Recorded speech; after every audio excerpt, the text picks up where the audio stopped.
পৃথিবীর অন্যান্য দেশ যেগুলোর বয়স 50-এর বেশি হয়েছে তাদের সাথে আমাদের তুলনা করলে আমরা অনেক তলানিতে পড়ে থাকি। কি অর্থনীতিতে, কি ন্যায় বিচারে, কি নিয়ম শৃঙ্খলায়, কি অবকাঠামোতে, কি শিক্ষায়, কোনো বিভাগেই পৃথিবীর অন্যান্য দেশ যেগুলো 50 বছর পার করেছে স্বাধীনতা, সেই দেশগুলোর সাথে তুলনা করলে আমরা সেই তালিকায় কখনো উপরের দিকে নিজেদেরকে দেখি না, সবসময় তলানিতে দেখি। যারা অন্যান্য দেশের আর্থসামাজিক অবস্থা সম্পর্কে ওয়াকিফহাল আছেন, যারা দেশ বিদেশ ঘুরে দেখার সুযোগ হয়েছে, তারা খুব ভালো করে বলতে পারবেন যে চেতনার নাম দিয়ে নানা নামে বেনামে এদেশের মানুষকে ঠকানো হয়েছে এই 50 বছর ধরে।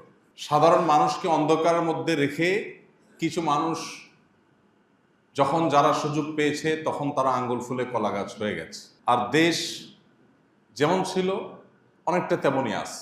যেটুকু বেশকম হয়েছে এটুকুর জন্য আসলে কোনো যোগ্য কারোর দরকার নাই। এটুকু এমনিতেও স্বয়ংক্রিয়ভাবেও কিছু কিছু উন্নতি, কিছু কিছু ভালো কাজ এমনিতেই হয়। 50 বছর ধরে একটা মানুষ যদি পৃথিবীতে বেঁচে থাকে, কিছু যোগ্যতা তার এমনিতেই, কোনো পড়ালেখারও দরকার, কোনো ডিগ্রি নেওয়া ছাড়া 50 বছর শুধুমাত্র এই মাটিতে পৃথিবীতে বিচরণ করলেও মানুষের কিছু দক্ষতা, কিছু যোগ্যতা, কিছু অভিজ্ঞতা এমনিতেই অর্জন হয়। আমাদের দশা সেরকম। আমি প্রায় সময় বলি, আমাদের আশেপাশের এই অঞ্চলের, এশিয়া অঞ্চলের দেশগুলোর মধ্যে যদি আমরা তাকাই তাহলে দেখব যে মালয়েশিয়ার মতো একটা দেশ, যে বয়স আমাদের চাইতে বেশি না, কম, অথচ তাদের উন্নতির দিকে তাকাইলে আমাদের মাথার টুপি পড়ে যাওয়ার উপক্রম হয়।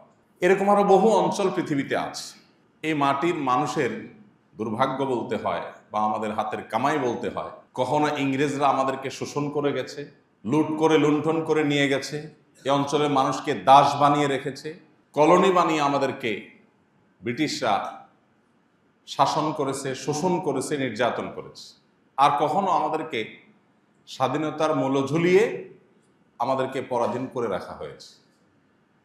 চেতনা চেতনা জিগির তোলা মানুষগুলো পৃথিবীর উন্নত দেশগুলোতে গাড়ি বাড়ি, শিল্প, কলকারখানা বানিয়ে সবাই লালে লাল হয়েছে, আর দেশ যেমনটা তেমনই। এখন নতুন করে যে পথ চলা শুরু হলো এই দেশের, এই নতুন পথ চলায় সর্বক্ষেত্রে সংস্কারের উদ্যোগ নিয়েছে, আপনারা জানেন, সরকার।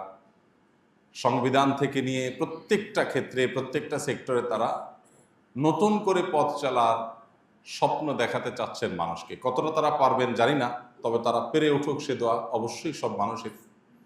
তারা যদি না পারেন তাহলে আবারও কখন এরকম সম্ভাবনা তৈরি হবে সেটা একমাত্র আল্লাহ ছাড়া আর কেউ জানেন না। আবারও যদি সেই শোষণের সেই জাতাকলে আমরা চলে যাই, মোড়লার মাতবরদের হাতে যদি আমরা চলে যাই, যে ঘুরে ফিরে আমাদেরকে কিছু বুলি শিখিয়ে, আমাদের চোখে ধুলি দিয়ে এখান থেকে কিছু মানুষ এদেশের মানুষের, প্রবাসীদের কষ্টের ঘাম জড়ানো টাকা যেগুলো রেমিটেন্স আকারে পাঠায়, সেগুলো বিদেশে পাচার করে দেশটাকে খালি করার মহোৎসব আবার না জানি কখন শুরু হয়। এই যে পথ চলা শুরু হলো, এর মধ্যে একটা রাষ্ট্র, একটা দেশ যে সংবিধানের ভিত্তিতে পরিচালিত হয়ে থাকে, এই সংবিধান সংস্কারের কাজ চলমান আছে, আপনারা জানেন। আমরা শুধুমাত্র শাসকদের অথবা আমাদেরকে যারা বিভিন্নভাবে নিয়ন্ত্রণ করে সেই নিয়ন্ত্রণকর্তাদের সমালোচনা করি, আমরা নিজেদেরও সমালোচনা, জনগণের এক একজন সদস্য হিসাবে, রাষ্ট্রের এক একজন সদস্য হিসাবে, এদেশের মানুষ হিসাবে আমাদেরও সমালোচনার জায়গা আছে, আমাদেরও ত্রুটির জায়গা আছে। সংবিধান সংশোধন সম্পর্কে অনলাইনে প্রস্তাবনা নেওয়া হচ্ছে। যে কোনো নাগরিক তার মতামত সেখানে দিতে পারছে। কতটা সেটা মানা হবে, কতটা হবে না, সেটা তো আর আমাদের নিজেদের হাতে না। কিন্তু আমাদের মতামত দেওয়ার সুযোগ যেখানে আছে, সেই সুযোগ বেশিরভাগ মানুষ যারা দেশকে ভালোবাসেন, এই মাটিকে ভালোবাসেন, সে মানুষগুলো নিচ্ছেন না। বেশিরভাগ মানুষ এই সুযোগটা গ্রহণ করছেন না। আমরা এখানে যত মানুষ আছি, আমি যদি এখন জিজ্ঞেস করি যে অনলাইনে সংবিধান সংস্কারের ক্ষেত্রে আপনি একজন এদেশের নাগরিক হিসাবে আপনার মতামত জানানোর যে সুযোগ তৈরি হয়েছে, আর কয়েকদিনের মধ্যে সেটা বন্ধ হয়ে যাবে, এই সুযোগটা গ্রহণ করে আপনার সুচিন্তিত মতামতটা দিয়েছেন এমন কেউ আছেন এখানে? ইমাম সাহেব হাত তুলছে, আর কেউ নাই? দুইজন? অনেকে জানেই না। জি, দেখেন, তাহলে আমরা শুধুমাত্র যে শ্রেণীটা আমাদেরকে নিয়ন্ত্রণ করে, আমাদেরকে চালায়, আমরা যাদের বগি, যারা আমাদের ইঞ্জিন, শুধু তাদের সমালোচনা করি। আমাদের দোষের জায়গাটা দেখছেন? আমরা খবরও রাখি না, এবং সেখানে গিয়ে লিঙ্কে ঢুকে একটু নিজের 2 লাইন লিখে মতামতটা ব্যক্ত করা, এই কাজটাও আমরা করিনি। যারা কাজ করার তারা ঠিকই করছে। এদেশের মানুষ হাতে গোনা কয়েকজন মানুষের কাছে জিম্মি, তাদের গোলাম হয়ে আছে সেই শুরু থেকে। তারা পলিসি ঠিক করে দেয়, সে অনুযায়ী দেশ চলে। ওরা ঠিকই লিঙ্কে ঢুকে ঢুকে তাদের মন্তব্যগুলো লিখে যাচ্ছে, এবং সেগুলোর উপরে ভিত্তি করে হয়তো কিছু একটা দাঁড় করানোর চেষ্টা হবে। আবারও ঘুরে ফিরে সেই জাতাকলে আমরা যদি ঢুকি, এর চেয়ে বড় দুর্ভাগ্যের আর কি হতে পারে। মালয়েশিয়া সম্পর্কে আমাদের এক ভাই, আমাদের এক বন্ধু একটা চমৎকার মন্তব্য করেছে।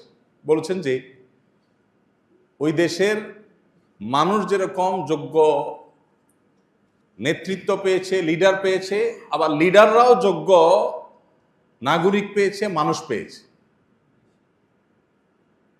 এটা আমরা এর আগে হজ সম্পর্কিত আলোচনা প্রসঙ্গে বলেছিলাম। শুধু ওই অঞ্চল, ওইটা না, ওই অঞ্চলে যদি দেখেন আপনি ইন্দোনেশিয়া, মালয়েশিয়া, দেখবেন তারা নেতা হিসাবে, নেতারা যেরকম তাদের পারফরমেন্সকে সেভাবে করার চেষ্টা করেন, নাগরিকরা অনুসারী হিসাবে, দেশের সাধারণ নাগরিক হিসাবে, মানুষ হিসাবে তারাও দায়িত্বশীল আচরণ করে। এই উভয়ের প্রচেষ্টার মধ্য দিয়ে কিন্তু তারা এগিয়েছে। আমাদের নাগরিক হিসাবে যে আমাদের কমন দায়িত্বগুলো আছে, সেগুলো আমরা বেশিরভাগ ক্ষেত্রে পালন করতে চাই না।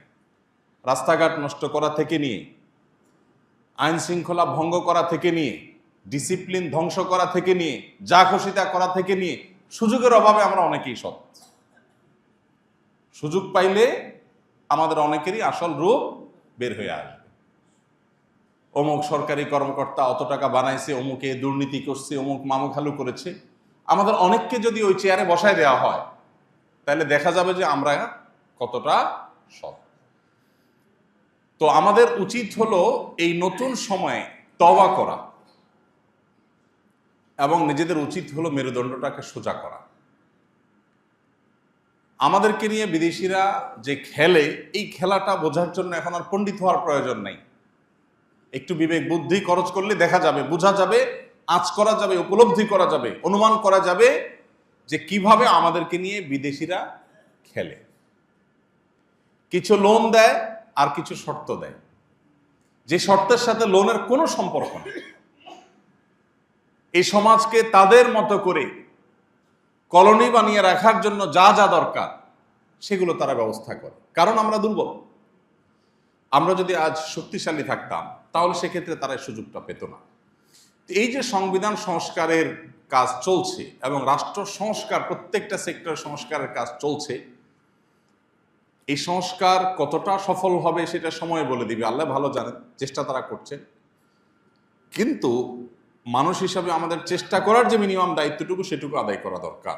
মানব ইতিহাসের প্রথম লিখিত সংবিধান তৈরি করেছেন মুহাম্মদ সাল্লাল্লাহু আলাইহি ওয়াসাল্লাম। তার আগে কোন রাষ্ট্রনায়ক তার রাষ্ট্র পরিচালনার সংবিধান, লিখিত সংবিধান, সেই রাষ্ট্রের ভিন্ন মতাবলম্বী যারা আছে তাদের কনসার্ন নিয়েও তারপরে লিখিত সংবিধান তৈরি মুহাম্মদ সাল্লাল্লাহু আলাইহি ওয়াসাল্লাম আগে পৃথিবীতে কোন রাষ্ট্রনায়ক করেছে বলে কেউ বলতে পারবে না। সেই সংবিধানের নাম হলো ঐতিহাসিক মদিনা সনদ। নবী করিম সাল্লাল্লাহু আলাইহি ওয়াসাল্লাম যখন মদিনা রাষ্ট্রে ইনসাফ, ন্যায় বিচার, অর্থনৈতিক মুক্তি এগুলো প্রতিষ্ঠা করবার উদ্যোগ নিয়েছেন, তখন সেখানে বসবাসরত ইহুদিদেরও নিরাপত্তা ওই সংবিধানে নিশ্চিত করেছে। যদিও সেই ইহুদিরা বিশ্বাসঘাতকতা করেছে সেই মদিনা রাষ্ট্রের সাথে, এবং তার পরিণতিও তারা ভোগ করেছে, তারা বিতাড়িত হয়েছে মদিনা থেকে। কিন্তু তার আগ পর্যন্ত মুহাম্মদ সাল্লাল্লাহু আলাইহি সাল্লাম সেই অন্য ধর্মাবলম্বী, ভিন্ন মতাবলম্বী তাদেরও নিরাপত্তাকে নিশ্চিত করে তাদের অধিকারকে নিশ্চিত করে তারপর সে ঐতিহাসিক মদিনা সনদ লিখেছেন।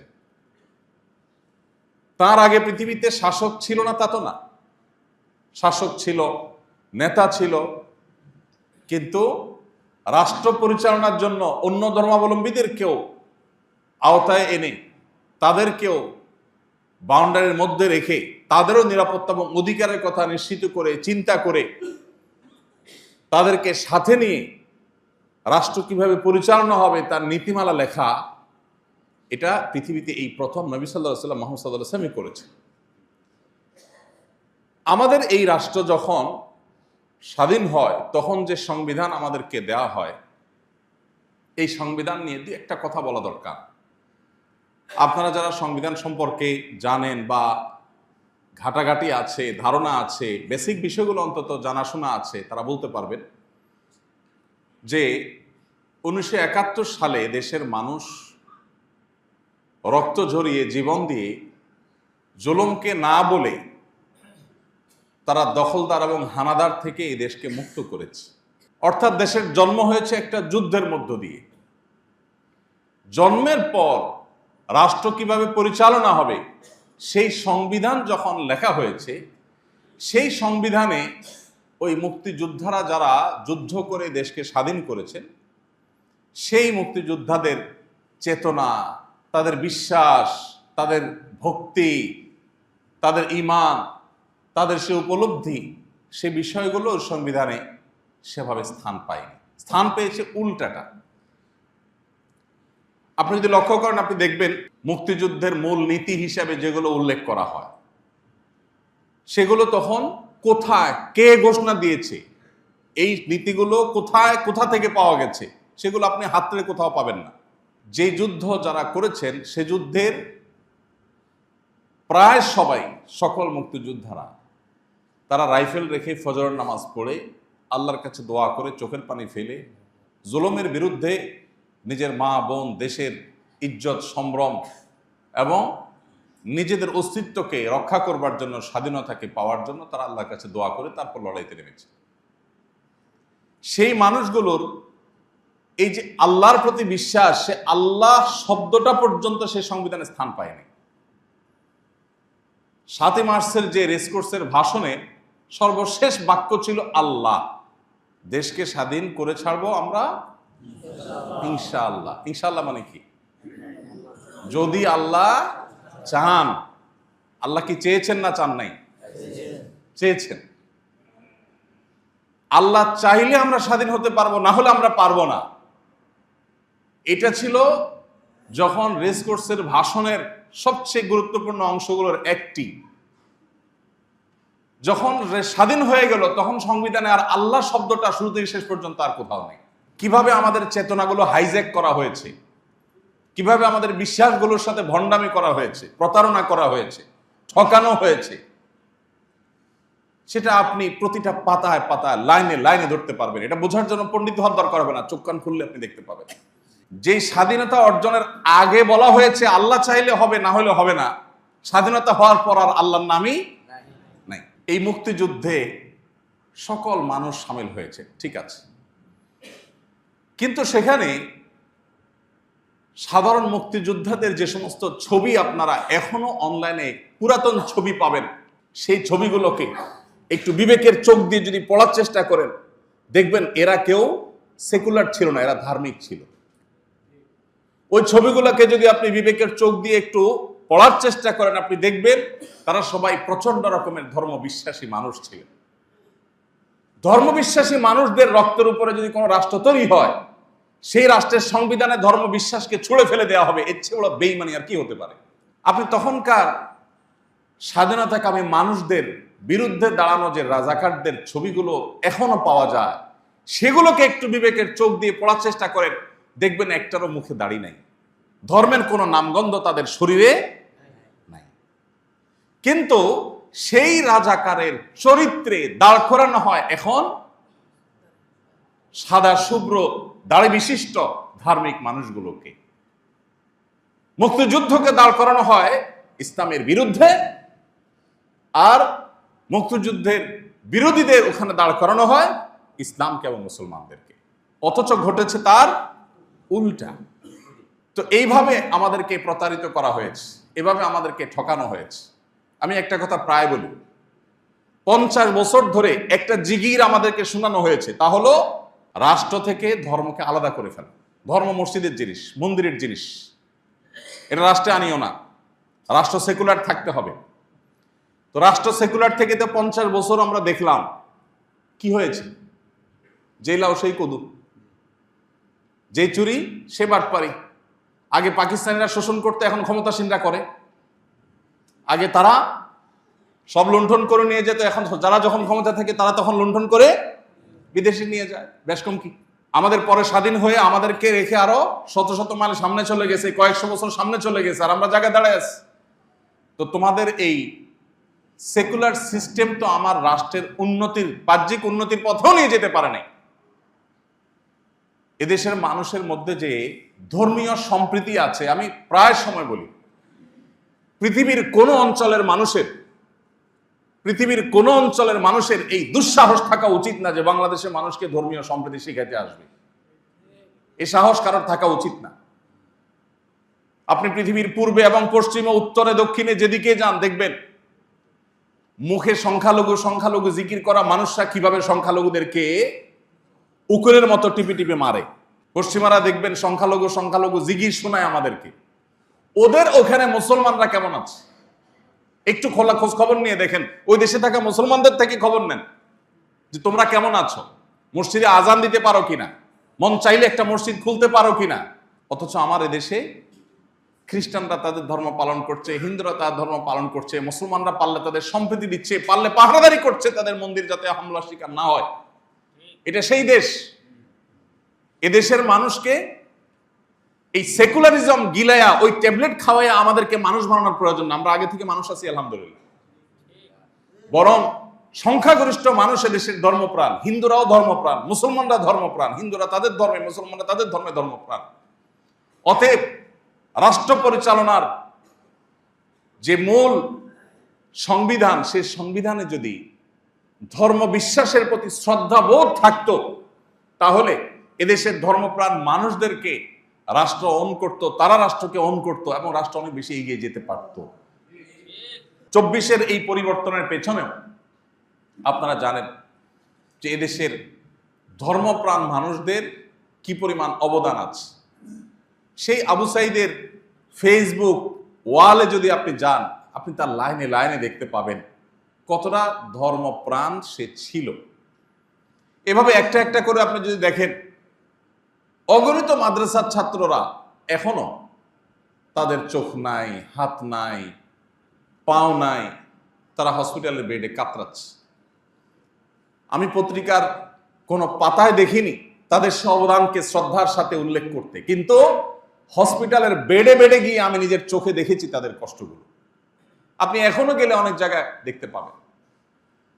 সে 71-এ যা হয়েছে, এখনো যেন আবারও সেটা না হয়, আবারও যেন আমাদের চেতনাকে যেন হাইজ্যাক করা না হয়, এই জন্য আমাদেরকে একটু সজাগ থাকতে হবে।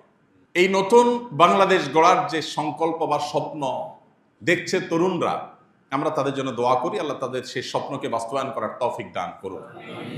শোষণের হাত থেকে আল্লাহ আমাদের প্রিয় মাতৃভূমিকে মুক্ত করুন। আমাদেরকে যেন কোনো ক্ষমতাসীন শক্তিরা যেন শোষণ না করে। আমরা যেন এমন কিছু নেতা পাই, এমন কিছু মানুষ পাই, তারা কারা হবে আমরা জানি না। আল্লাহ যাদেরকে দিয়ে এদেশের মানুষের নসিবে ভালো কিছু দিবেন, আল্লাহ তাআলা তাদেরকে আমাদের জন্য উপযুক্ত হিসেবে কবুল করে নিন। আমরা জানি না কারা কোত্থেকে আসবে, কিন্তু এই তরুণরা স্বপ্ন দেখাচ্ছে যে আর নয়, জুলুম বহুত হয়েছে। যারা যখন ক্ষমতা থাকবে, থানাগুলো সব তাদের কন্ট্রোলে থাকবে, ডিসি অফিসগুলো তাদের কন্ট্রোলে থাকবে, সংবাদ মাধ্যম তাদের পক্ষে সাফাই গাইবে। এই তেল মারামারি বহুকাল চলেছে এদেশে, এদেশকে ধ্বংস করেছে এরা। আমরা প্রকৃত বাস্তবতাকে তুলে আনতে চাই। এই জন্য এই নতুন বাংলাদেশ গড়ার ক্ষেত্রে বিশেষ করে আমি যেটা বলেছিলাম, সামান্য কিছু মানুষ যারা 1%ও না, এদেশে রাষ্ট্র থেকে ধর্মকে আলাদা করে ফেলা হোক, রাষ্ট্র থেকে ধর্মকে দূরে ফেলা হোক, এই বিশ্বাসে এদেশের কত 50% মানুষ আছে, 10%। একটা অবাক করা বিষয় কি জানেন, এই জনগণের চেতনা চেতনা বলে জিগির করা পাবলিককে যদি বলেন যে একটা গণভোট দেন, এরা মরে যাবে, কোনোদিন গণভোট দিবে না। কারণ গণভোট দিলে এরা জানে যে এদেশের ধর্ম, বর্ণ, দল, মত নির্বিশেষে সকল মানুষই ধার্মিক। এদেশে হিন্দুরাও ধার্মিক, মুসলমানরাও ধার্মিক। ধর্ম বিযুক্ত বা ধর্ম মুক্ত সংবিধান এটা এদেশের মানুষ চায় না। আমরা শুধুমাত্র মুসলমানদের কথা বলছি না, আমরা বলতে চাই যে আমাদের সংবিধানে এমন কোন ধারা, উপধারা যদি থাকে যেটা এদেশের মানুষের ধর্মীয় এবং সামাজিক মূল্যবোধের পরিপন্থী, তাহলে সেটা অটোমেটিক বাতিল হতে হবে। এই যে ধর্মীয় মূল্যবোধের পরিপন্থী হলে বাতিলের কথা বলেছি, এখানে আমি ইসলামিক মূল্যবোধ শুধু বলিনি। কোন ধর্মের মানুষের ধর্মীয়, এদেশে যত ধর্মের মানুষ বসবাস করে, কোন ধর্মের মানুষের ধর্মীয় মূল্যবোধ পরিপন্থী কোনো কিছু বাস্তবায়ন থাকতে পারবে না। কোনো আইন হতে পারবে না যে আইন কোন ধর্মের ধর্মীয় মূল্যবোধের পরিপন্থী। ঠিক একইভাবে পশ্চিমা সহ পৃথিবীতে যে সমস্ত মোড়ল অঞ্চলগুলো আমাদেরকে তাদের দাস বানায় রাখতে চায়, কিছু লোন দিয়ে, কিছু ধার দেনা দিয়ে, কিছু আইডিয়া দিয়ে, কিছু টেকনোলজি দিয়ে তারা আমাদেরকে গোলাম বানাতে চায়, তাদের গোলামির ফাঁদে যেন আমরা পা না বাড়াই, এই বিষয়গুলো নিশ্চিত করতে হবে। সংবিধানটাকে সেভাবে তৈরি করতে হবে এবং এটার জন্য সুনির্দিষ্ট প্রস্তাবনা ইতোমধ্যে অনেকেই দিয়েছেন, আলহামদুলিল্লাহ। আমাকেও তারা, আমি তাদের প্রতি কৃতজ্ঞ যে আমাকেও তারা নক করেছেন যে জাতীয় সংসদে উপস্থিত হয়ে সেখানে সংবিধান সংশোধন বিষয়ক কমিটিতে থেকে, মিটিংয়ে থেকে আমার প্রস্তাবনা দিতে বলা হয়েছে। আমি দেশে বাইরে ছিলাম, আমি লিখিত প্রস্তাবনা দিয়ে আমার প্রতিনিধি হিসাবে মুফতি আব্দুল্লাহ মাসুম ভাইকে পাঠিয়েছি। সুনির্দিষ্ট প্রস্তাবনা লিখিত আকারে সেখানে জমা দিয়েছি আমি। তো যেহেতু তারা আমাকে ব্যক্তিগতভাবে স্মরণ করেছেন, ডেকেছেন, আমি কৃতজ্ঞ, আমি জমা দিয়েছি। আমি আপনাদেরকেও বলবো যে অনলাইনে যে মতামত নেওয়া হচ্ছে সেখানে আপনারা সাধ্য অনুযায়ী আপনাদের মতো করে লেখেন। আমরা অর্থনৈতিক মুক্তি এবং ন্যায় বিচার নিশ্চিত করার মতো সংবিধান চাই। আমরা সেই সংবিধান চাই যেই সংবিধানে এদেশের মানুষের ধর্মীয় মূল্যবোধ পরিপন্থী কোনো কিছু থাকবে না। এদেশের সামাজিক, এদেশের সাংস্কৃতিক কোনো কিছুর সাথে সাংঘর্ষিক কোনো কিছু যেন না থাকে। এই বিষয়গুলো গিয়ে গিয়ে আমাদের লেখা দরকার। আমরা কি সেকুলার সংবিধান চাই নাকি আল্লাহর প্রতি আস্থা এবং বিশ্বাসের সংবিধান চাই, এই জিনিসটা এখানে বললে হবে না, একে গিয়ে লিখতে হবে। চেষ্টা করবো তো সবাই ইনশাআল্লাহ। এবং সেই সাথে ভাই আমাদের সজাগ থাকতে হবে। এই সুযোগ আবার কোনো কালে আসবে কিনা আমরা জানি না। অন্তত জিজ্ঞেস তো করা হচ্ছে, আমাদের জিজ্ঞেস করা হয়েছে, আমি আমার চেষ্টাটুকু তো করি। আল্লাহর কাছেও তো বলতে পারবো যে আল্লাহ আমি আমার চেষ্টাটুকু অন্তত করেছি, আমি লিখে আমার মতামতটা দিয়েছি, আমার মতামত তারা শুনেনি। আমরা বরাবর দেখেছি এদেশের 0.1% হবে কিনা সন্দেহ যে মানুষগুলো, সেই মানুষগুলোই ধর্মপ্রাণ মানুষদের রীতি নীতি, তাদের পলিসি, তাদের মূলনীতি সব ঠিক করে দেয়। সে ৭১ তারা করেছে, এখনো সে তারাই সরব আছে এবং তারাই করছে। আমরা আমাদের জায়গায় ভূমিকাটা সঠিকভাবে পালন করতে পারছি না। অতএব আমার মনে হয় যে আমাদের ভয়েস রেইজ করা দরকার, আমাদের কথা বলা দরকার। পশ্চিমারা তারা নানা কারণে রাষ্ট্র এবং ধর্ম দুইটাকে আলাদা করে ফেলেছে। ধর্মকে, ধর্মীয় যে উপাসনালয় আছে সেখানে তারা ঢুকিয়ে ফেলেছে। তাদের এটা করা ছাড়া উপায় ছিল না। মুসলমানদের অতীতে এমন কিছু নাই যে তাদের ধর্মচর্চা তাদেরকে এগুলো থেকে দূরে রাখে। আপনি স্পেনে মুসলমানদের ইতিহাস যদি পড়েন, আপনি দেখবেন যে স্পেন থেকে মুসলমানদের শাসন আমলে ইমাম কুরতুবী, কর্ডোবা থেকে ইমাম কুরতুবীর মতো মানুষের জন্ম হয়েছে, ইমাম রাগেব ইস্পাহানির মতো স্পেনে জন্ম হয়েছে। ঠিক সেই স্পেনে আবার ইবনে সিনার মতো মানুষেরও জন্ম হয়েছে। মেডিকেল সায়েন্সের প্রাণপুরুষের জন্ম যেরকম হয়েছে, গণিত বিজ্ঞানের যেরকম প্রাণপুরুষের জন্ম হয়েছে, তাফসীর শাস্ত্রের প্রাণপুরুষেরও জন্ম হয়েছে। তাহলে মুসলিমরা রাষ্ট্র এবং সংবিধানে ধর্মীয় বিশ্বাস এবং মূল্যবোধ চর্চা করে তারা রাষ্ট্রকে এগিয়ে নেওয়ার ইতিহাস পৃথিবীতে অনেক পুরনো। অতএব এই যে পশ্চিমাদের শিখিয়ে দেওয়া বস্তা পচা সস্তা চিন্তাধারা যে ধর্মকে রাষ্ট্র থেকে আলাদা করে ফেলো, এটা করে 50 বছরে রাষ্ট্রকে কিছুই তারা দিতে পারে নাই। অতএব এই নতুন করে যে বাংলাদেশ শুরু হয়েছে সেখানে আমরা পুরাতন সেই খিস্তিকে আবার দেখতে চাই না। এদেশের 4 লক্ষ মসজিদের 8 লক্ষ ইমাম মুয়াজ্জিনকে যদি রাষ্ট্র ওন করত, তাদেরকে যেভাবে মসজিদের নেটওয়ার্ক সারা দেশে বিছানো আছে, এতগুলো সরকারি অফিসে তো আপনি চাইলেও তো দিতে পারবেন। প্রতিটা ইউনিয়নের প্রতিটা ওয়ার্ডে যত বড় বড় মসজিদ আছে, যত ইমাম মুয়াজ্জিন আছে, তাদেরকে ট্রেনিং দিয়ে, প্রশিক্ষণ দিয়ে রাষ্ট্রের উন্নয়নে নানামুখী কাজে তাদেরকে লাগানো যেত। ইমাম সাহেবদের নামাজ পড়ানোর বাইরে কোনো কাজ নেই, মুয়াজ্জিন সাহেবের আজান দেওয়ার বাইরে তেমন কোনো কাজ নেই। রাষ্ট্র যদি চাইতো যে আমার দেশের 4 লক্ষ মসজিদের যে নেটওয়ার্ক আছে সারা দেশ, এগুলোকে যদি প্রপারলি ইমাম সাহেবদের ট্রেনিং দিয়ে, মুয়াজ্জিনদেরকে ট্রেনিং দিয়ে রাষ্ট্রের মূল কাজে যদি তাদেরকে ইনভলভ করা হতো, তাহলে রাষ্ট্র অনেকক্ষণ এগিয়ে যেতে পারত। মেম্বার থেকে বলানো যেত, ইমাম খতিবদেরকে দিয়ে বলানো যেত, যেটা মিডিয়া দিয়ে লক্ষ লক্ষ কোটি টাকা খরচ করে বলিও কাজ হয় না, তার চেয়ে বেশি কাজ হতে পারত। কিন্তু সবসময় ধর্মকে একটা সাইড করে রাখার চেষ্টা আমরা এই দেশে দেখেছি সবকিছুতে। তো আমার মনে হয় যে নতুন বাংলাদেশ গড়ার ক্ষেত্রে আমাদের ভূমিকা রাখা উচিত, এবং এই জায়গাটাতে আবারও এই ধর্মনিরপেক্ষতার ধ্বজাধারী, সেকুলারিজমের ধ্বজাধারীরা তারা আবারও পশ্চিমায় সমস্ত কালচারকে আমাদের উপরে চাপিয়ে দেওয়ার অপচেষ্টা করছে, তারা আষ্টে পৃষ্ঠে লেগে আছে। এ বিষয়ে আমাদের সতর্ক থাকতে হবে, সজাগ থাকতে হবে। কোনোভাবেই আমাদের এই অর্জনকে তারা যেন ছিনতাই করতে না পারে, এ ব্যাপারে আমাদের প্রত্যেকটা মানুষের সজাগ দৃষ্টি রাখতে হবে। আমরা পশ্চিমাদের নেওয়ার মতো অনেক কিছু আছে, সেগুলো আমরা অবশ্যই নেব, কিন্তু তাদের কালচার অন্তত আমাদের ধার করার কোনো প্রয়োজন নাই। তারা তাদের কালচারকে সংরক্ষিত রাখবার জন্য হাজারো চেষ্টা করে, আর আমাদের দেশীয় কিছু দালাল আছে, তাদের কাছ থেকে টাকা পয়সা খেয়ে প্রজেক্ট বাগিয়ে নিয়ে তাদের কালচার এখানে পুশ করার জন্য তারা মিডিয়াবাজি করে, নানামুখী প্রোগ্রাম আয়োজন করে, নানামুখী প্রচেষ্টা তারা চালায়। আমাদের দেশে সে সমস্ত কালচারকে তারা আমদানি করতে চায়। তাদের জ্ঞান বিজ্ঞান আমদানি করেন, তাদের টেকনোলজি আমদানি করেন, তাদের ভালো জিনিসগুলো আমদানি করেন, সেগুলো না করে তাদের কালচারটাকে আমদানি করার চেষ্টা করা হয়। আপনারা দেখেছেন বিগত কয়েক বছর ধরে আমাদের দেশে বাচ্চাদেরকে স্কুলে শিক্ষার নামে কি শয়তানি শেখানো হয়েছে, যেগুলোর সাথে শিক্ষার কোনো সম্পর্ক নেই। লজ্জাশীলতা যেটা আমাদের ভূষণ, যেটা আমাদের এই অঞ্চলে মানুষের সৌন্দর্য, আমি শুধু মুসলমানদের কথা বলছি, এই অঞ্চলের হিন্দুদেরও দেখবেন তারাও পশ্চিমাদের মতো বেহায়া না, তাদের মধ্যে শালীনতা বোধ আছে। দুর্ভাগ্য, সেটাকে দূর করার অপচেষ্টা করা হয়েছে। বৈবাহিক বন্ধনের মধ্যে যে সামাজিক কমিটমেন্ট থাকে, বিবাহ ছাড়া কোনো রিলেশন হলে ছেলে মেয়ের, নারী পুরুষের, সেখানে কোনো সামাজিক কমিটমেন্ট থাকে না। বৈবাহিক সম্পর্কের মধ্যে দুইটা পরিবারের মধ্যে বোঝাপড়া থাকে, সাক্ষী থাকে, কাজী থাকে, লিখিত থাকে। সমাজের দুইটা পরিবারের সাথে অনেক সময় দেখা যায় যে দুইটা গোষ্ঠীর সম্পর্ক হয়ে যায়, দুটো অঞ্চলের সম্পর্ক হয়ে যায়। এখানে কেউ কোনো প্রকার জুলুম করলে অনেকগুলো মানুষ সেখানে ইনভলভ হতে পারে, সেখানে ইন্টারফেয়ার করতে পারে, তাদেরকে ভুল পথ থেকে সরাবার চেষ্টা করতে পারে।